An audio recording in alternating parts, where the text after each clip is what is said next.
people are trying to refer to when they say that is, they say, why don't you start as a councillor, right? Why don't you start as a local government chairman? The question is, or House of Rep.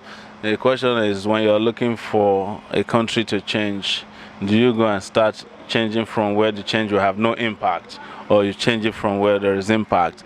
And if experience were to be a major reason why presidents are elected, every country in the world will have an 80-year-old man leading them. So you won't have a 42-year-old guy in Canada, a 39-year-old in France, Obama, who was 46 years old or thereabout when he became U.S. president.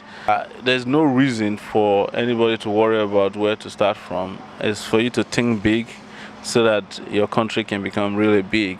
Our biggest problem as young people is that we are missing a lot of opportunities. We have poverty of opportunity in the country. Opportunity to get a job, to get better education, to get good health, to even travel without being denigrated or degraded. It's the opportunities that this country could have provided us. And in asking you to take back, we're saying take it back in a full spectrum so that you don't continue to suffer like this. It's your choice. It's the 2019 political season in Nigeria, and everybody is skeptical. Tension is high in so many parts of the country as to who Nigerians want to elect as the next president. My name is Damilare Okanla. You're watching Legit TV. Today we want to speak with one very strong presidential candidate, if you ask me. He's one of those people so many youths out there are yearning for. They are clamoring for this man and they want him to become their president, at least from some people we've spoken with recently. Talking about Omoyele Sowore, the presidential candidate of the All African Action Congress. And of course, he's here, he's going to speak with us today on some of the reasons he's gone in for this post as far as we're concerned in Nigeria. Ladies and gentlemen, Mr. Show, as we popularly call him, on the streets. Thank you so much for bringing me on your TV station today. I have a lot of respect for your street credibility, and I've always said that, so it's good to see you. Great. And good to be on your TV platform today. Okay, on behalf of those of us who are always on the streets, yes, who are always fighting and saying, look, we want a better Nigeria, what exactly do you want to say? What exactly is it that is driving you? What exactly is it that is troubling your mind that made you say, look, I want to become Nigeria's president? What exactly is it? I come from the streets too, and even when I got into journalism, I described my journalism as street media as opposed to mainstream media. So I came from the main street media as opposed to mainstream media. And I think the same of everybody who's out there on the street suffering, miserable at this time, that it is time for us to change the course of history. And it's time to redistribute wealth. It's time to ensure that we are all included in what belongs to us in this country, democratically participating, not only during elections, but during economic boom. We only hear about our government when there is economic doom. But when there is boom, we don't hear from them. They enjoy it. So it's time to move from, the main streets to mainstream politics. That's why I'm doing this. And I have 30 years of fighting on the street, fighting against military rule, fighting against environmental degradation, fighting against corruption, all of them through the streets, and methods that I mastered and adopted, using the streets very well. So I'm one of you. Don't get carried away by my attire today. This one is borrowed robe. When I become president, we'll be back together the way I am. Yes. Okay, so some people who meet or met are quite skeptical about your experience as far as politics is concerned.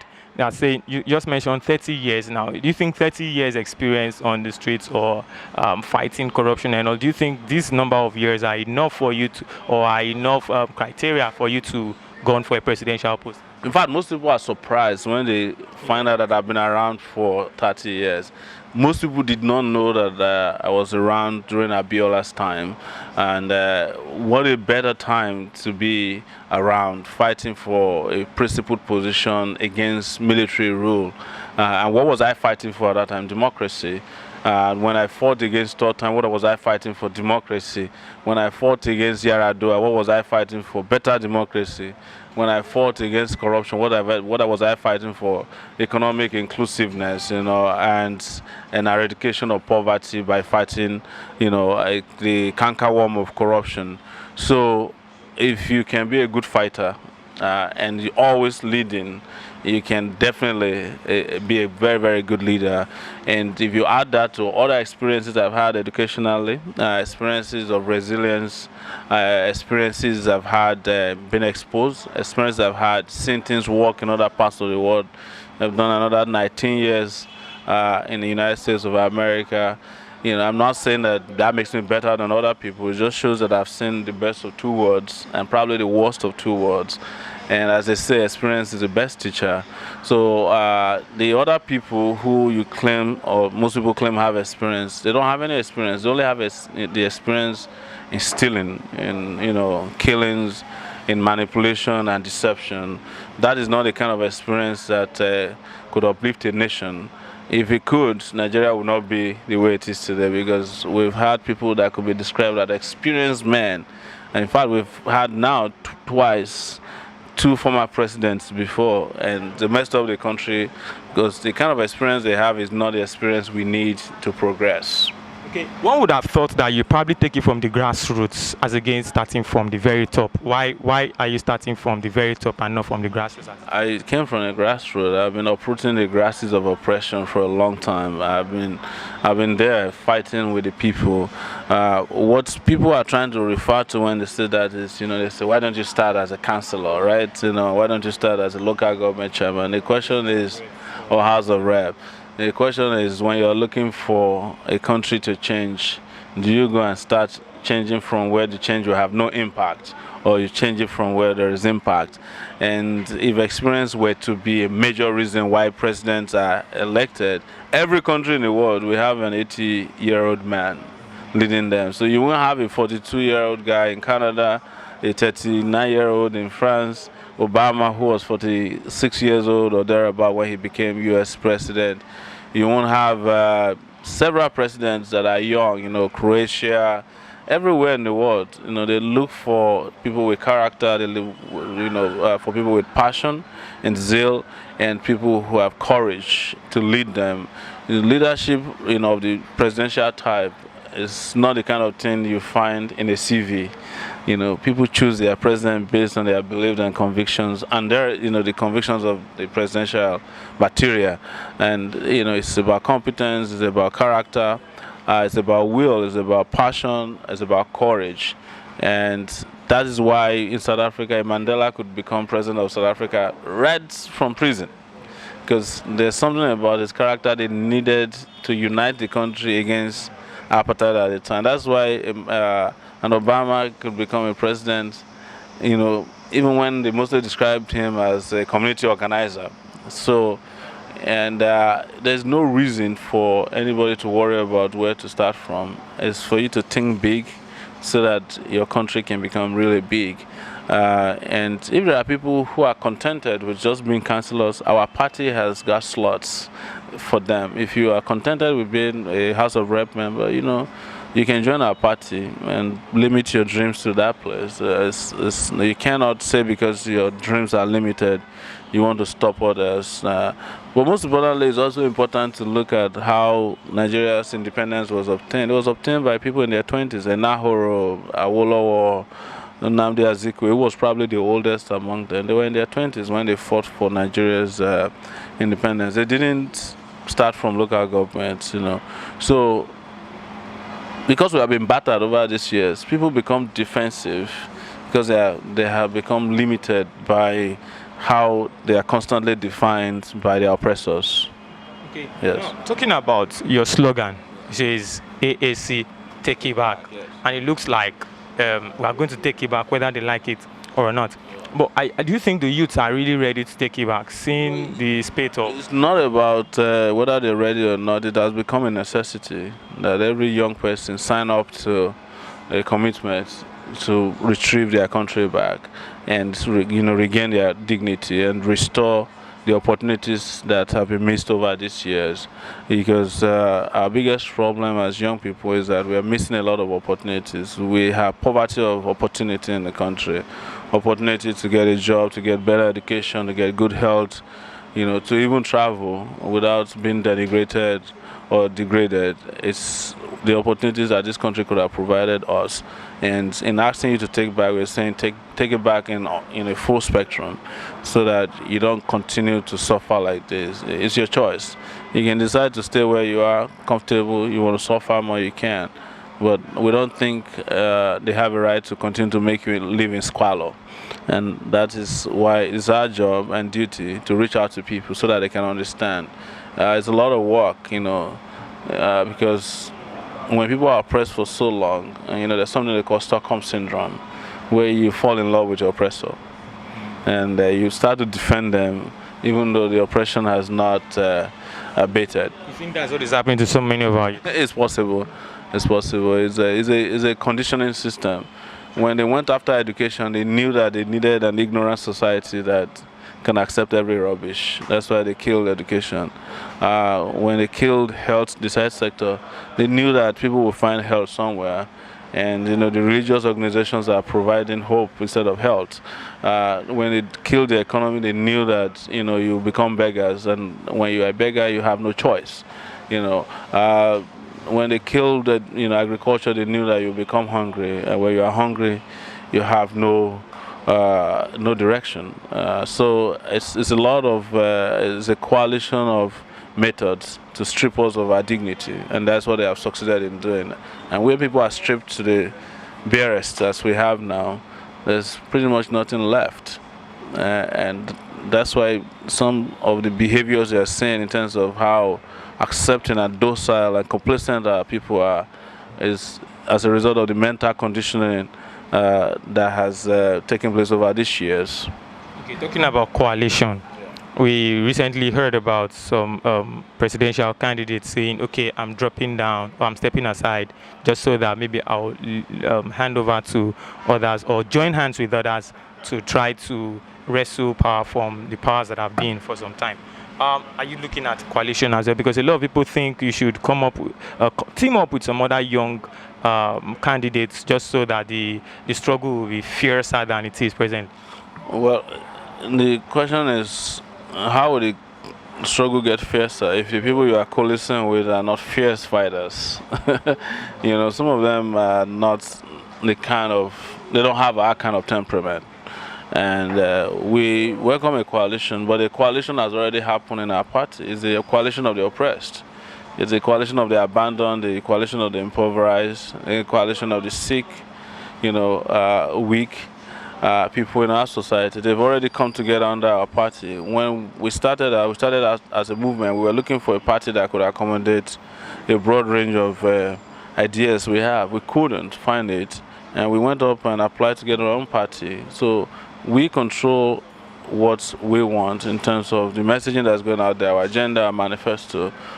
Other members of other young people who are running, particularly young people, they join parties, and what the tragedy you saw happen to Obi last week was as a result of that. She had a different agenda from members of his party, including her vice presidential candidate, who went and supported Buhari because she didn't found her own party.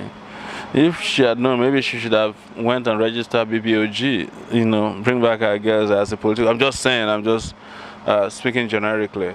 But here we are now, she's left high and dry. We don't have that kind of problem because we designed our political party and movement from the bottom, from the onset.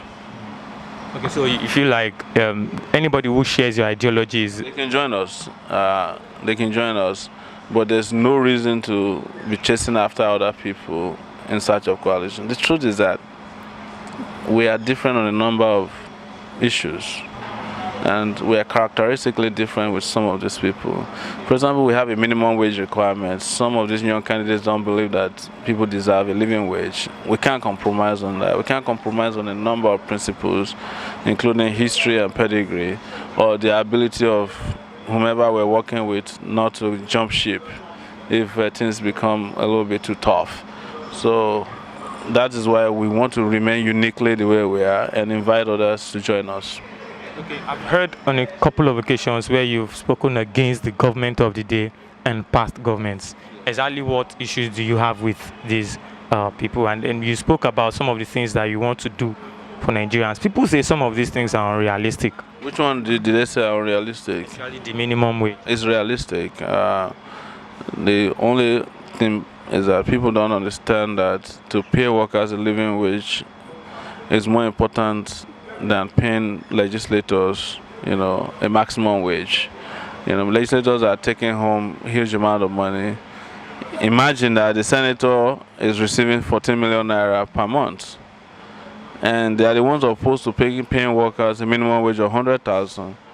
100,000, they have settled for 30,000 naira. If you work at 30,000 naira per month, you have to work for 38 years before you can get to 14 million naira, which is the monthly salary of a senator, or monthly take-home pay of a senator.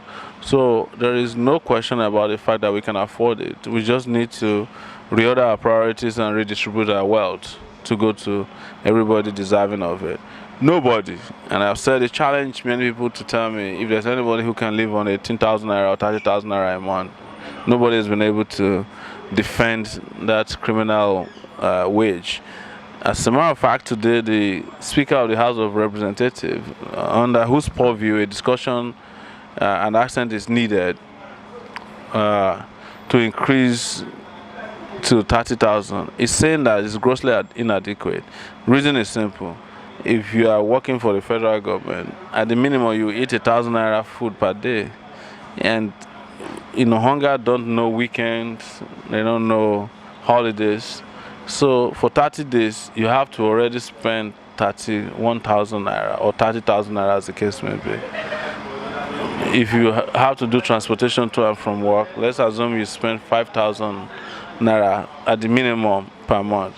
If you have to send your children to school, spend like 20,000, so already just between food, transportation, and work, you have not added rent, you haven't added health, you have not added, miscellaneous expenses.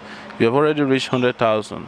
But if you do 100,000 minimum wage for workers, we can be talking about a non-inclusive mortgage system where workers can borrow 2 million naira, go and build their own homes wherever they want, and when they come back, they can pay 20,000 naira as a repayment of the mortgage loan on a monthly basis. They still have 80,000 naira.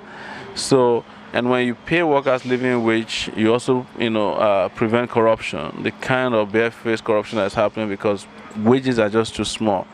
But just so you understand that we're already getting there, the police salary has now reached 98,000 naira. That's the minimum wage of it. So somebody is probably listening to us and stealing our ideas. Yes. So the reality is that we're just delaying this unnecessarily. We shouldn't be talking about minimum wage at this time of 100,000. We should have surpassed that because South Africa is at $126,000, and our economy is bigger than that of South Africa because we are now at $500 billion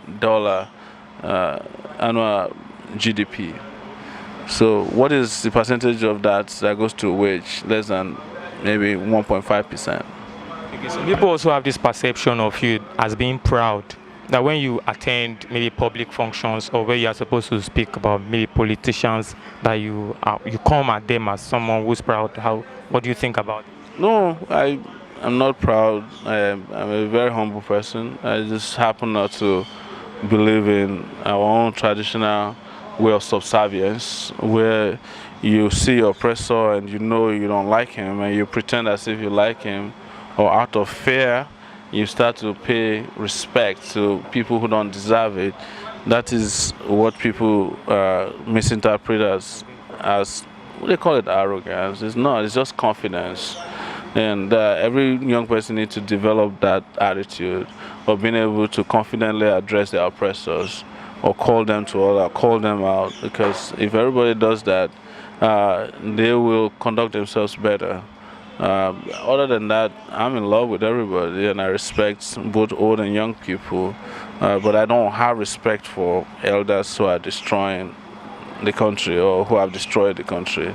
and I don't have any apologies for that. Okay, between both of us here, between you and I, what are your chances of winning 2019 presidential elections? 2 million votes from young people who have registered to vote. I hope you have your PVC. When you look at the pie chart from INEC, young people are almost 50% of the voters. If you cannot be young and reasonably go and vote for these old cargoes who have destroyed your country. So your only option is to vote for a younger, more vibrant, more courageous youth. It means that governance will shift from old people to young people. So even if you don't have a job today, or you don't have a say in the country, with a Sowore presidency, you will be able to do so, because we will have no option than to go choose from the pool of young people who are very qualified, who have energy and stamina to make the country a better place, than to be going after old people who should have retired.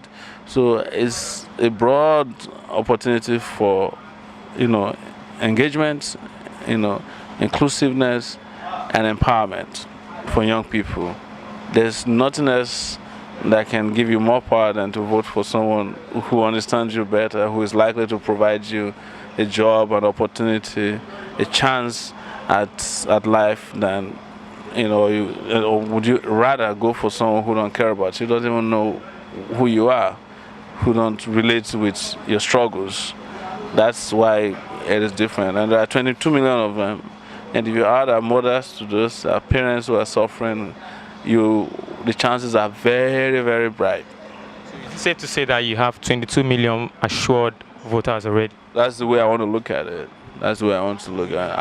I do not imagine that anybody in their right senses will vote for PDP or APC. It's the reason I said it on NTA when I was doing the candidates. The last question, I remember, I said, if you lose, would you consider? I said, if this election is free and fair, we possibly can lose it. So the question of concession won't even come in. You've traveled to so many parts of the world trying to talk to Nigerians there about the fact that you want to become the next president of the country. And some people are worried that you're speaking with Nigerians in diaspora more than the guys here. Like, are they the ones who vote? Or what exactly is it with Nigerians in diaspora? This is the first presidential run that recognized that Nigerians abroad are also part of the stakeholders in the Nigerian project, and that's why I did a lot of trips abroad. But we are unquestionably the only candidate or party that has traveled the most in this election cycle, having done over 34 states now. That is including in the Federal Capital Territory. Been to churches, schools, villages, been to towns, been to riverine areas, been on top of mountains.